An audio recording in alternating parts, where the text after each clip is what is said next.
New boss tries to bully me, but I decide I'm gonna make it his shortest job ever. Back in the day, I worked as an independent IT consultant, and was hired on along with another independent to subcontract on a team for a major consulting house, we'll call it CH. Everyone else on the team was a CH employee. The two of us were not supposed to tell the client that we weren't part of CH, but the client figured it out pretty fast, because we independents were doing most of the work while CH's code monkeys were busy filling out spreadsheets all day and going on team building exercises. But I digress. The project ran past its initial deadline, and my contract expired. I stayed on a week-to-week basis, as a professional courtesy to get the project finished, because I liked the client if not the team. Unfortunately, the CH project manager was booked somewhere else for his next gig, and they brought in a new guy to replace him. Let's call him David Stress. David flew in on a Monday morning to get the project handed off to him, and immediately started pissing on everything to mark his territory. He was derogatory and belittling to the team, and liked to raise his voice. I was working in my office, well, actually a closet with folding tables that I shared with 3 other team members, and didn't hear what he was saying out in the main room, but I could sure hear his tone. Then he burst into the office and demanded, "How are we doing? Specific payroll-related conversion task." I said, "We're using Program X." He waved his hand dismissively and scoffed. "That's stupid. Program X won't work for this. You need to do something else."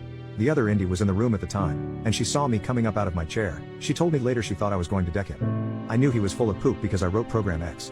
It was custom code for this project, and he had no way of knowing what it would or wouldn't do. He was just trying to bully me and be the alpha dog.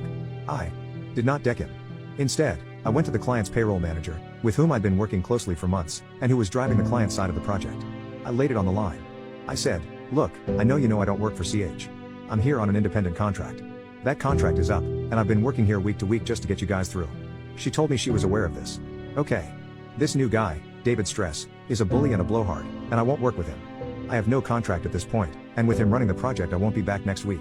I'm not asking you to do anything specific about it, I'm just letting you know as a courtesy so you can plan to transition my work to someone else. She sat back in her chair, thought a moment, and said, "Okay. Thanks for letting me know." 2 hours later, David Stress was removed from his new position. The payroll manager, faced with losing the one technical guy on the team who actually knew what was going on with a very complicated payroll system, called CH and said, "We don't want this new guy, take him away."